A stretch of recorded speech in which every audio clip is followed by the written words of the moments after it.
ನಮಸ್ಕಾರ. ಇದು ಸುದ್ದಿ ವಿಶ್ಲೇಷಣೆ. ನಾನು ಶಶಿಧರ್ ಭಟ್. ಇದು ನನ್ನ ಡಿಜಿಟಲ್ ವಾಹಿನಿ ಸುದ್ದಿ ಟಿವಿ. ಇದನ್ನ ಲೈಕ್ ಮಾಡಿ, ಸಬ್ಸ್ಕ್ರೈಬ್ ಮಾಡಿ, ಬೆಲ್ ಐಕಾನ್ ಪ್ರೆಸ್ ಮಾಡೋದಕ್ಕೆ ಮರಿಬೇಡಿ. ಹಾಗೆ ಸಾಧ್ಯ ಆದರೆ ಸಹಾಯ ಮಾಡಿ. ಸ್ವತಂತ್ರ ಪತ್ರಿಕೋದ್ಯಮವನ್ನ ಉಳಿಸಿ, ಬೆಳೆಸಿ. ಸೊ, ಧರ್ಮಸ್ಥಳದ ಹೆಣಹೂತ ಪ್ರಕರಣ, ಅದ್ರ ಬಗ್ಗೆ ನಾನು ಮಾತನಾಡ್ತಾನೆ ಇದ್ದೀನಿ. ಇವತ್ತು ನನ್ನ ಮುಂದಿರುವ ಪ್ರಶ್ನೆ ಅದಲ್ಲ. ನನ್ನ ಮುಂದಿರುವ ಪ್ರಶ್ನೆ, ಇಡೀ ಈ ಧರ್ಮಸ್ಥಳದ ವಿವಾದ ಏನಿದೆ ಅದು ಸಂಘ ಪರಿವಾರದ ಎರಡು ಗುಂಪುಗಳ ನಡುವಿನ ಹೋರಾಟದಿಂದ ಪ್ರಾರಂಭ ಆದದ್ದು ಅಂತ.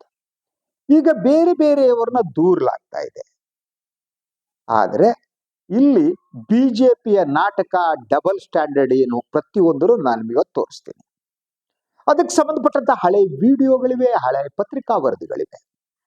ಹಾಗಿದ್ರೆ ಇದೆಲ್ಲ ಪ್ರಾರಂಭ ಆದದ್ದೇನಿದೆ, ಈ ಹೆಣಹೂತ ಪ್ರಕರಣ 85-90 ನಂತರ ಪ್ರಾರಂಭ ಆದ್ರೂ ಕೂಡ ಈ ಬಿಜೆಪಿಯ ರಾಜಕಾರಣ, ಡಬಲ್ ಸ್ಟ್ಯಾಂಡರ್ಡ್ ಮುಖವಾಡ ಎಲ್ಲ ಪ್ರಾರಂಭ ಆದದ್ದು ಸುಮಾರು 2010 ನಂತರ. ಸೌಜನ್ಯ ಹತ್ಯೆಗಿಂತ ಮೊದಲು ಒಂದು ಘಟನೆ ನಡೆಯುತ್ತೆ. ಇದು ಮಹಾನ್ ಕುತೂಹಲಕರವಾದ್ದು. ಇದು ಕಲ್ಲಡ್ಕ ಪ್ರಭಾಕರ್ ಭಟ್ರಿಗೆ ಸಂಬಂಧಪಟ್ಟಿದ್ದು. ಯಾಕೆ ಕಲ್ಲಡ್ಕ ಪ್ರಭಾಕರ್ ಭಟ್ರು ಧರ್ಮಸ್ಥಳದ ಪರವಾಗಿ ಕಾಣಿಸ್ಕೊಳ್ತಾ ಇಲ್ಲ? ಯಾಕ ಅವರು ಧರ್ಮಕ್ಷೇತ್ರ, ಕುರುಕ್ಷೇತ್ರ ಅಂದಂಗೆ ಧರ್ಮಕ್ಷೇತ್ರ ಅಲ್ಲಿ ಅನಾಯಕರತ್ತು ಯಾಕೆ ಮಾತಾಡ್ತಾ ಇಲ್ಲ? ಅವರಿಗಿರುವ ಪ್ರಾಬ್ಲಮ್ ಏನು? ಹಾಗಿದ್ರೆ ಸಂಘ ಪರಿವಾರ ಎರಡು ಗುಂಪಾಗುವ ಮೂಲಕ ಬಿಜೆಪಿ ರಾಜ್ಯ ನಾಯಕರುಗಳು ಆ ಕಡೆ ಈ ಕಡೆ, ಈ ಕಡೆ ಆ ಕಡೆ, ಆ ಕಡೆ ಈ ಕಡೆ ಹೇಗೆ ಮಾಡ್ತಿದ್ದಾರೆ ಅನ್ನೋದು ಬಹಳ ಕುತೂಹಲಕರವಾದ. ಮೊದಲು ಒಂದು ಗಟ್ಟೆ ಹೇಳ್ಬಿಡ್ತೀನಿ ನಾನು ನಿಮಗೆ. ಇದು ಸಾಧಾರಣ ದಕ್ಷಿಣ ಕನ್ನಡದ ಕೆಲವರಿಗೆ ಗೊತ್ತು ಅಂತ. ಅದೇನು ಅಂದ್ರೆ, ಕಲ್ಲಡ್ಕ ಪ್ರಭಾಕರ್ ಭಟ್ರು ವೀರೇಂದ್ರ ಹೆಗ್ಗಡೆ ಅವರ ಮೇಲೆ ಸಿಟ್ಟು ಮಾಡಿಕೊಂಡಿದ್ದು ಯಾಕೆ? ಯಾಕೆ ಮುನಿಸು ಅವರಿಗೆ? ಯಾಕೆ ಅವರು ಯಾವುದೇ ಪ್ರಕರಣದಲ್ಲೂ ಅವರು ಇಷ್ಟು ದಿನ ಆಯ್ತು ಧರ್ಮ ರಕ್ಷಣೆ, ಹೆಗಡೆಯವರ ರಕ್ಷಣೆ, ಅವರ ಕುಟುಂಬದ ರಕ್ಷಣೆ, ಯಾಕೆ ಕಲ್ಲಡ್ಕ ಭಟ್ರು ಬಂದಿಲ್ಲ? ಯಾಕಂದ್ರೆ ಈಸ್ ಎ ಪವರ್ಫುಲ್ ಮ್ಯಾನ್ ಒಂದು ದೃಷ್ಟಿಯಿಂದ. ಅದ್ರ ಜೊತೆಗೆ ಈ ಒಂದು ಸೌಜನ್ಯ ಹೋರಾಟದಲ್ಲಿ ಮಹೇಶ್ ತಿಮ್ಮರೋಡಿ ಅವರಿಗೆ ಬೆಂಬಲ ಕೊಟ್ಟವರು ಯಾರು? ಇದೇ ಬಿಜೆಪಿ ನಾಯಕರಲ್ವಾ? ಯಾಕೆ? ದಟ್ ದಕ್ಷಿಣ ಕನ್ನಡದ ಯಾವುದೇ ಒಬ್ಬ MLA ಕೂಡ ಮಹೇಶ್ ತಿಮ್ಮರೋಡಿ ಅವ್ರ ವಿರುದ್ಧ ಮಾತಾಡಲ್ಲ. ನೀವು ತೆಗೆದು ನೋಡಿ. ಯಾಕೆ? ಈ ಎಲ್ಲ ಕುತೂಹಲಕರ ಅಂಶವನ್ನು ತಮಗೆ ಹೇಳ್ತೇನೆ. ಆದ್ರಿಂದ ಕೊನೆಯವರೆಗೆ ತಾವು ಬಿಡದೆ ನೋಡ್ಬೇಕು. ಇಸ್ ಕ್ವೈಟ್ ಇಂಟ್ರೆಸ್ಟಿಂಗ್ ಇಡೀ ಸ್ಟೋರಿ. ಫಸ್ಟ್ ಬರ್ತೀನಿ ನಾನು. ಇದು ಏನು ಗೊತ್ತಾ? ಕಲ್ಲಡ್ಕ ಪ್ರಭಾಕರ್ ಭಟ್ರಿಗೆ ಧರ್ಮಸ್ಥಳದ ಮೇಲೆ ವೀರೇಂದ್ರ ಹೆಗ್ಗಡೆ ಅವರ ಮೇಲೆ ಮುನಿಸು, ಕೋಪ ಬರೋದಕ್ಕೊಂದು ಸರಳವಾದ ಕಾರಣ. ಅವರ ರಿಲೇಷನ್ ಬಂಗಾರು ಭಟ್ಟರ ಬಂಗಾರದ ಕಥೆ ಅಂತ. ಅದೇನಪ್ಪ ಅದು ಬಂಗಾರು ಭಟ್ಟರ ಬಂಗಾರದ ಕಥೆ? ಮೊದ್ಲು ಹೇಳ್ತೀನಿ. ಈ ಬಂಗಾರು ಭಟ್ ಅನ್ನೋರು ಏನಿದ್ದಾರೆ, ಅವರು ಪ್ರಭಾಕರ್ ಭಟ್ ಅವರ ಹತ್ತಿರ ರಿಲೇಷನ್, ಸಂಬಂಧಿ. ಅವರು ಧರ್ಮಸ್ಥಳದಲ್ಲಿ ದೇವಸ್ಥಾನದಲ್ಲಿ ಇದ್ದರು, ಮಂಜುನಾಥ ಸ್ವಾಮಿ ದೇವಸ್ಥಾನ. ಅವ್ರ ಮೇಲಿದ್ದ ಆರೋಪ ಅಂದ್ರೆ ಅವರು ದೇವಸ್ಥಾನದ ಬಂಗಾರವನ್ನು ಕದ್ಕೊಂಡು ಹೋಗ್ತಿದ್ರಂತೆ, ಎತ್ಕೊಂಡು ಹೋಗ್ತಿದ್ರ. ಇದು ಆರೋಪ. ಏನಿವೆ, ಇದು ಒಂದಿನ ವೀರೇಂದ್ರ ಹೆಗ್ಗಡೆಯವ್ರಿಗೆ ಗೊತ್ತಾಯ್ತು ಅಂತ ಆಯ್ತು. ಆವಾಗ ವೀರೇಂದ್ರ ಹೆಗ್ಗಡೆಯವರು ಹೇಳಿದ್ರಂತೆ ಅವರಿಗೆ, ನೋಡಿ ಬಂಗಾರು ಭಟ್ರೆ, ನಿಮ್ಮ ಸಂಪೂರ್ಣ ಆಸ್ತಿ ಏನಿದೆ ಅದು ನಮಗ್ ಬರ್ಬೇಕು. ಯಾಕೆಂದ್ರೆ ನೀವು ಬಂಗಾರ ಕದ್ದೆ ಆಸ್ತಿ ಮಾಡ್ಕೊಂಡಿದ್ದೀರಿ ಅಂತ. ಈ ಮಧ್ಯೆ ಇವ್ರು ಬಂದ್ರು, ಪ್ರಭಾಕರ್ ಭಟ್ರು. ವೀರೇಂದ್ರ ಹೆಗ್ಗಡೆ ಹತ್ರ ಇದು ಮನವಿ ಮಾಡಿದ್ರು, ಇನ್ನೊಂದು ಮಾಡಿದ್ರು, ಡಿಸ್ಕಸ್ ಮಾಡಿದ್ರು. ನೋಡಿ, ಆಗಿದ್ದಾಗೋಯ್ತು. ನಮ್ ಬಂಗಾರ ಭಟ್ಟ ಅವ್ರು, ನಮ್ ಬಂಗಾರ, ನಿಮ್ ಬಂಗಾರ ಹೌದು ಅಲ್ಲೋ ಗೊತ್ತಿಲ್ಲ. ಅವ್ರನ್ನ ಅದರಿಂದ ಸ್ವಲ್ಪ ಕಾಲ ತಾವು ಇದನ್ನ ಮರ್ತು ಬಿಡಿ ಹಳೇದಲ್ಲ ಅಂತ ಕೇಳಲಿಲ್ಲ ವೀರೇಂದ್ರ ಹೆಗ್ಗಡೆ ಅವರು. ಅವರು ತಕ್ಷಣ ಏನ್ ಮಾಡ್ತಾರಂತೆ ಅಂದ್ರೆ, ಬಂಗಾರು ಭಟ್ರ ಎಲ್ಲ ಆಸ್ತಿಯನ್ನ ಅವರು ಬರೆಸಿಕೊಂಡ್ರು ಅನ್ನುವುದು ಒಂದು ಆರೋಪ ಇದೆ. ಅದು ಕಲ್ಲಡ್ಕ ಪ್ರಭಾಕರ್ ಭಟ್ ಅನ್ನುವ ಹಿಂದುತ್ವದ ಮಹಾನ್ ವ್ಯಕ್ತಿ ಇದ್ದಾರೆ. ಅವರಿಗೆ ಮುನಿಸ್ ಉಂಟಾದದ್ದು ಇದರಿಂದ. ಇದು ಸೌಜನ್ಯ ಹತ್ಯೆಗಿಂತ ಮೊದಲು. ಸೌಜನ್ಯ ಹತ್ಯೆ ಎಲ್ಲ ಆದ್ಮೇಲೆ 2012 ನಂತರ ನೀವು 2014-15 ಹೊತ್ತಿಗೆ ಬನ್ನಿ. ಇದು ಕ್ಲಾಸಿಕ್. ಅದ್ರದ್ದು ಕೆಲವು ವಿಡಿಯೋಗಳು ನನ್ನ ಹತ್ರ ಇವೆ, ನಾನು ಅದನ್ನು ತೋರಿಸ್ತೀನಿ. ಅದು ಏನು ಅನ್ನೋದನ್ನ, ಆ ವಿಡಿಯೋಗಳನ್ನ ತೋರಿಸ್ಬಿಟ್ಟು ನಿಮ್ಗೆ ವಿವರಿಸ್ತೀನಿ. ಒಂದು 2-3 ವಿಡಿಯೋ ಇದೆ, ಲುಕ್ ಇಟ್, ಅದನ್ನ ಒಂದ್ಸಲ ನೋಡಿ. ಇವತ್ತಿನಿಂದ ನಮ್ಮ ಹೋರಾಟ ಆರಂಭ ಆಗಿದೆ ಅಷ್ಟೇ. ಬೆಳ್ತಂಗಡಿನಲ್ಲಿ ನಡೀತಾ ಇರುವಂತ ಈ ಹೋರಾಟ ಆರಂಭ. ಬಿಜೆಪಿ ಈ ಹೋರಾಟದಿಂದ ಹಿಂದೆ ಸರಿಯುವಂತ ಪ್ರಶ್ನೆ ಇಲ್ಲ. ಸೌಜನ್ಯಾಳಿಗೆ ನ್ಯಾಯ ಸಿಗಬೇಕು, ಆ ಕುಟುಂಬಕ್ಕೆ ದುಃಖದಲ್ಲಿ ನಾವೆಲ್ಲರೂ ಕೂಡ ಭಾಗಿಗಳಾಗಿದ್ದೀವಿ ಎನ್ನುವಂತ ಸಂದೇಶವನ್ನ ಇಡೀ ಸಮಾಜಕ್ಕೆ ಕೊಡಬೇಕಾಗಿರುವಂತ ಕರ್ತವ್ಯ ನಮ್ಮ ಪಾರ್ಟಿದು ಕೂಡ ಇದೆ. ಆ ಹಿನ್ನೆಲೆಯಲ್ಲಿ ಇವತ್ತು ಎರಡೂ ಜಿಲ್ಲೆಯ ಶಾಸಕರು, ಸಂಸದರು, ನಾವೆಲ್ಲ ಜನಪ್ರತಿನಿಧಿಗಳು ಒಟ್ಟಾಗಿ ಒಂದಾಗಿ ಇವತ್ತಿನಿಂದ ಹೋರಾಟವನ್ನ ಆರಂಭ ಮಾಡ್ತಾ ಇದ್ದೇವೆ. ಸೌಜನ್ಯಾಳ ತಾಯಿಯವರು ಈಗ ಉಲ್ಲೇಖ ಮಾಡಿದ್ರು, ನನಗೆ ಕೇಂದ್ರದಲ್ಲಿ ಭೇಟಿಯನ್ನ ಮಾಡಿಸ್ಕೊಡಿ, ನಾನು ನನ್ನ ಮನವಿಯನ್ನ ಕೊಡಬೇಕು ಅಂತ.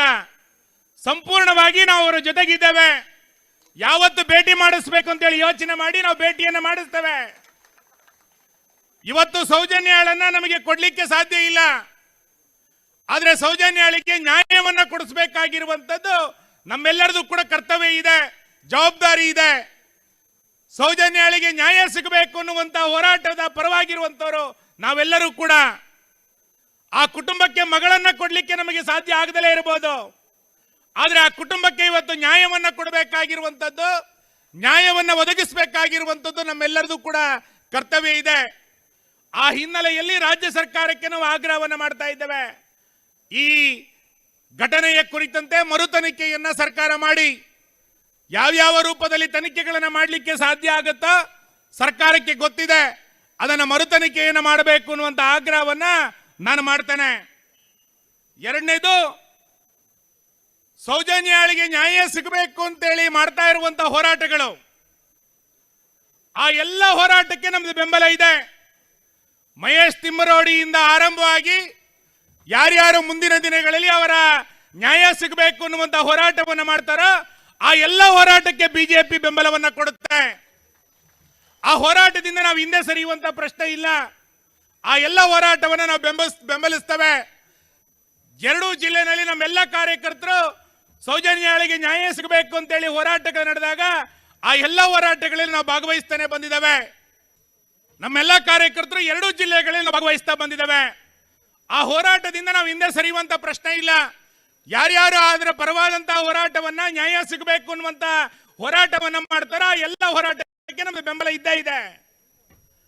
ಆದ್ರೆ ಇವತ್ತು ಈ ಹೋರಾಟವನ್ನ ನೆಪವಾಗಿಟ್ಟುಕೊಂಡು ಬೇರೆ ಬೇರೆ ರೀತಿಯಾದಂತಹ ಹೇಳಿಕೆಗಳು, ಪರ ವಿರೋಧವಾದಂತಹ ಹೇಳಿಕೆಗಳು, ಚರ್ಚೆಗಳು ನಡೀತಾ ಇರುವಂತದ್ದು ಎಲ್ಲ ಒಂದು ಕಡೆ ಸೌಜನ್ಯಾಳಿಗೆ ನ್ಯಾಯ ಸಿಗಬೇಕು ಅನ್ನುವಂತ ತೀವ್ರತೆ ಏನಿದೆ ಅದನ್ನು ದಿಕ್ಕುತಪ್ಪಿಸುವಂತ ಪ್ರಯತ್ನವನ್ನು ಕೆಲವರು ಮಾಡ್ತಾ ಇದ್ದಾರೆ ಅಂತೇಳಿ ನಂಗೆ ಅನ್ಸುತ್ತೆ.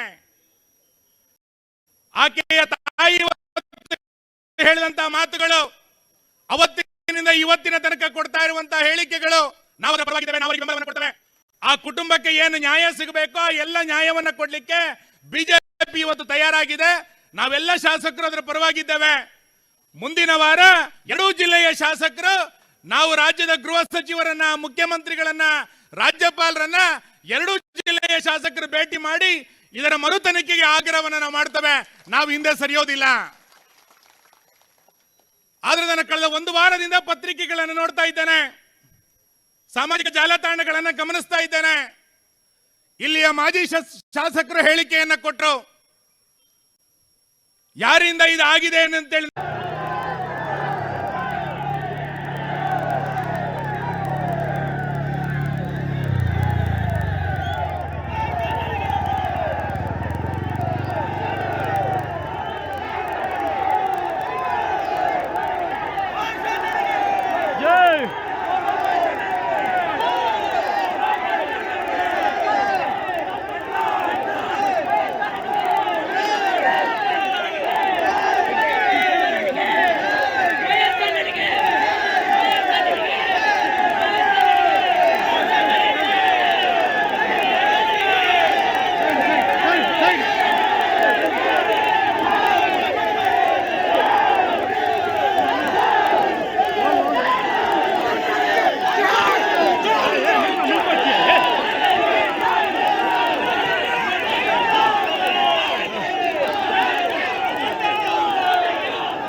ನೋಡಿದ್ರಲ್ವಾ? ಸೊ ಇದ್ರಲ್ಲಿ ಒಂದು ಅಂದ್ರೆ ಏನು ಕಾರ್ಕಳದ MLA ಸುನಿಲ್ ಕುಮಾರ್ ಅವರು ಸಂಪೂರ್ಣವಾಗಿ ಹೇಳಿದ್ದಾರೆ. ಏನ್ ಹೇಳಿದ್ದಾರೆ ಅವರು? ಏನು ಸನ್ಮಾನ್ಯ ಮಹೇಶ್ ತಿಮ್ಮರೋಡಿ ಅವರು ಹೋರಾಟ ಮಾಡ್ತಿದ್ದಾರೆ, ಆ ಹೋರಾಟಕ್ಕೆ ನಮ್ಮದು ಸಂಪೂರ್ಣ ಬೆಂಬಲ ಇದೆ. We are supporting Mahesh Timmarodi. ಅದಕ್ಕೆ ಸಂಬಂಧಪಟ್ಟಂತ ಪತ್ರಿಕಾ ವರದಿಗಳು ಕೂಡ ಇದೆ. ಆದ್ರಿಂದ ಬಿಜೆಪಿ ಯಾರ ಹಿಂದೆ ನಿಂತ್ಕೊಳ್ಳುತ್ತೆ? ಬಿಜೆಪಿ ಮಹೇಶ್ ತಿಮ್ಮರೋಡಿ ಅವರ ಹಿಂದೆ ನಿಂತ್ಕೊಳ್ಳುತ್ತೆ. ಎಲ್ಲ ಹೋರಾಟಕ್ಕೆ ಬೆಂಬಲ ನಮ್ಮದು ಅಂತ ಸುನಿಲ್ ಕುಮಾರ್ ಹೇಳಿದ್ದಾರೆ. ವಿಡಿಯೋದಲ್ಲಿ ನೋಡಿರ್ಬೋದು. ಯಾಕೆ ಹೇಳಿದ್ರು ಆಗಿದ್ರೆ? ಸೊ ಯಾವ ಹೋರಾಟಕ್ಕೆ ಬೆಂಬಲ ಕೊಟ್ಟಿದ್ರು ಅವರು? ಮಹೇಶ್ ತಿಮ್ಮರೋಡಿ ಅವರ ಹೋರಾಟ, ಧರ್ಮಸ್ಥಳದ ವೀರೇಂದ್ರ ಹೆಗ್ಗಡೆ ಕುಟುಂಬದ ವಿರುದ್ಧದ ಹೋರಾಟ. ಆ ಹೋರಾಟಕ್ಕೆ ಮೊದಲು ಬೆಂಬಲ ಕೊಟ್ಟವರು ಯಾರು? ಕಾಂಗ್ರೆಸ್ನವರು ಅಲ್ವೇ ಅಲ್ಲ.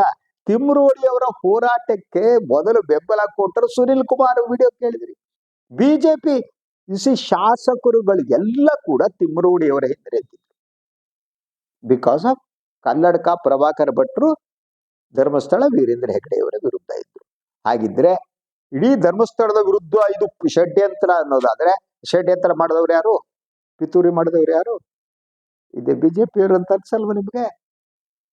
ಸುನಿಲ್ ಕುಮಾರ್ ಅವರು ನಿಮ್ಮ ಜೊತೆಗಿದ್ದೀವಿ, ಸೌಜನ್ಯ ಪ್ರಕರಣ ಮರು ತನಿಖೆ ಆಗ್ಲಿ ಅಂತ ಹೇಳಿದ್ದನ್ನು ಕೇಳಿಸಿದಿರಲ್ವ ನಿಮ್ಗೆ? ಎಸ್. ಅದರ ಜೊತೆಗೆ ಆಗ ಲೋಕಸಭಾ ಚುನಾವಣೆ ಬಂದಂತ ಸಂದರ್ಭದಲ್ಲಿ ಆಗ ನಿಂತವರು ಅಲ್ಲಿ ಚುನಾವಣೆಗೆ ಮಂಗಳೂರು ಕ್ಷೇತ್ರದಿಂದ ಯಾರು ನಿಂತಿದ್ರು? ಕಟೀಲ್ ಸಾಹೇಬರು, ನಳಿನ್ ಕುಮಾರ್ ಕಟೀಲ್. ಅವ್ರ ವಿರುದ್ಧ ನಿಂತವ್ರು ಯಾರು? ಜನಾರ್ದನ್ ಪೂಜಾರಿ ಅವರು. ಇದರ ಕ್ಲಾಸಿಕ್ ಏನು ಗೊತ್ತಾ ನಿಮ್ಗೆ? ಜನಾರ್ದನ್ ಪೂಜಾರಿ ಅವರು ಧರ್ಮಸ್ಥಳದ ಬೆಂಬಲಿಗರಾಗಿದ್ರು. ಸೊ ಆ ಸಂದರ್ಭದಲ್ಲಿ ಬೆಳ್ತಂಗಡಿಯಲ್ಲಿ ಅಲ್ಲಿ ಇಲ್ಲಿ ಭಾಷಣ ಮಾಡದಂತ Nalin Kumar Kateel and BJP company Janardhan Poojary ಅವ್ರನ್ನ ವಿರೋಧಿಸಿದ್ದು ಹೇಗೆ ಗೊತ್ತಾ? ಅವರು ಸೌಜನ್ಯ ಪ್ರಕರಣದಲ್ಲಿ ಒಂದು ಯಾವ ಕುಟುಂಬ ಆರೋಪಿತರಾಗಿದೆಯೋ ಆ ಕುಟುಂಬದ ಪರವಾಗಿ ಜನಾರ್ದನ್ ಪೂಜಾರಿ ಅವರಿದ್ದಾರೆ, ಆದ್ರಿಂದ ಅವ್ರಿಗೆ ಓಟ್ ಹಾಕ್ಬಿಡಿ. ರಾಜಕೀಯ ಪಕ್ಷಗಳು ನೋಡಿ ಯಾರು ಸಪೋರ್ಟ್ರು, ಏನ್ ಸಪೋರ್ಟ್ರು ಅಂತ. ಸೊ ಇಡೀ ಪ್ರಕರಣ ಈಗ ಒಂದು ಹಂತಕ್ಕೆ ಬಂದ್ ನಿಂತಿದ್ ಯಾಕೆ ಅಂತ ನಿಮ್ಗೆ ಹೇಳಿದ್ರೆ, ಇದು ಸಂಘ ಪರಿವಾರದ 2 ಗುಂಪುಗಳ ನಡುವೆ ಹೊಡೆದಾಟ ಅಂತ.